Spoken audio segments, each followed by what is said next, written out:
आज Doubtnut app download करें।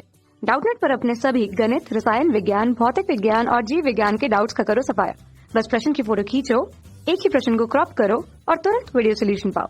अभी डाउनलोड करें। हेलो एवरीवन, हमारा प्रश्न दिया हुआ है निम्नलिखित के सिद्धांत लिखें। हम लोग को सिद्धांत लिखना है। पहला दिया हुआ है वाष्प प्रावस्था शोधन, दूसरा है मंडल शोधन और तीसरा है वैद्युत अपघट शोधन। तो वाष्प प्रावस्था शोधन क्या होता है कि इसमें क्या होता है, जो ठोस होते हैं, जो धातु होते हैं, उसके साथ जो अशुद्धि मिली होती है, वो अशुद्धि को पहले वाष्पित किया जाता है। ठीक है, वाष्प में बदला जाता है। वाष्प में बदल जाने के बाद क्या होता है कि इसको अलग जगह पर रखा जाता है और उसके बाद फिर उसको अपघटित करा के धातु को अलग कर लिया जाता है और अशुद्धि को अलग कर दिया जाता है।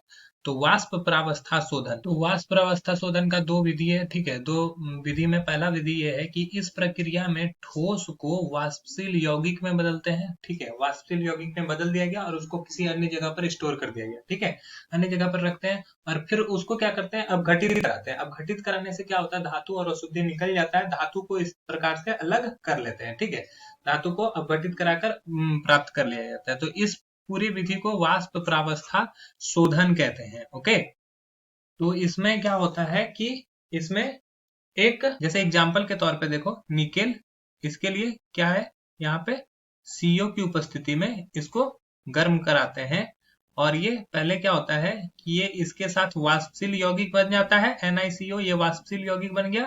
फिर NiCO4 को क्या करते हैं, अपघटित कराते हैं, जिसके फलस्वरूप क्या होता है, Ni ये शुद्ध धातु के रूप में निकल जाता है, जबकि ये कार्बन मोनोऑक्साइड वाष्पित होकर निकल जाता है। तो इस तरह से ये हो गया वाष्प प्रावस्था शोधन। अब दूसरा है मंडल शोधन। मंडल शोधन के बारे में अगर हम बात करें तो उसके बारे में हम लोग क्या लिख सकते हैं, तो मंडल शोधन में क्या किया जाता है कि यहाँ जो क्या होता है, यहाँ अशुद्धियों की विलेयता जो होता है ना, ठोस की अपेक्षा गलित अवस्था में अधिक होती है। मतलब कि ठोस अवस्था में जो अशुद्धि और ठोस होगा वो अच्छे से घुलता नहीं है। ठीक है, तो इस वजह से क्या होता है, वो ठोस को पहले गलित अवस्था में लाया जाता है। इस प्रक्रिया में ठोस धातु को द्रव अवस्था में लेकर आते हैं। ठीक है, और उसमें जो अशुद्धि प्रयुक्त होती है, प्रेजेंट रहती है, वो अशुद्धि क्या होती है, द्रव अवस्था में आने के बाद ज्यादा विलय हो जाती है और जो धातु है उसको क्रिस्टल के रूप में प्राप्त कर लिया जाता है। जैसे टाइटेनियम का इसका एग्जाम्पल है।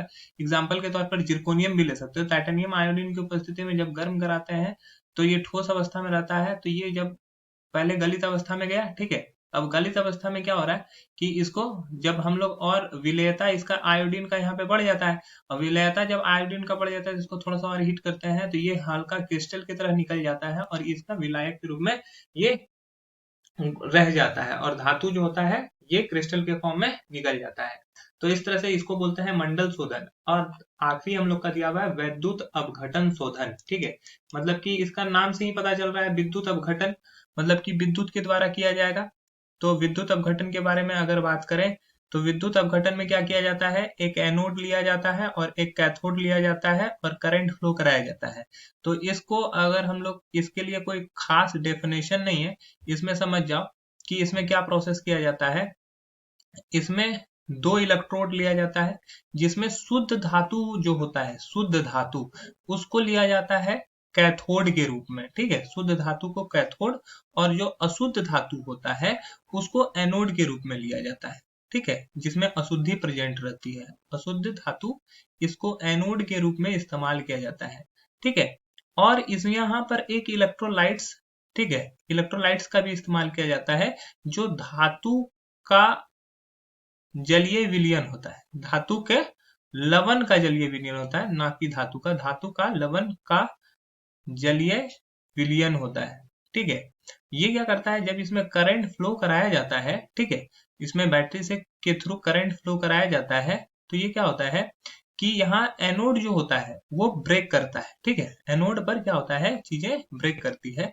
एनोड पर जब चीजें ब्रेक करती है तो उसकी जो अशुद्धि होती है वो क्या हो जाती है, वो एनोड के नीचे में जमा हो जाती है, जिसको एनोड मड बोलते हैं, एनोड मड। और जो शुद्ध धातु होती है वो कैथोड की तरफ प्रवाहित हो जाती है और कैथोड पर जमा हो जाती है। कैथोड पर ये आयन इलेक्ट्रॉन पाकर ये यहाँ पर विस्थापित हो जाते हैं और शुद्ध धातु प्राप्त होती है। जैसे हम लोग को एग्जाम्पल के तौर पर अगर बात करें कॉपर का, तो कॉपर यहाँ पे अशुद्ध अवस्था में है, अशुद्ध अवस्था में जब कॉपर रहता है तो इसको क्या करते हैं, एनोड पर लिया जाता है। जब इसमें करंट डालते हैं तो ये क्या होता है, ब्रेक होता है Cu2+ में, और साथ में 2 इलेक्ट्रॉन हम लोग को निकालता है।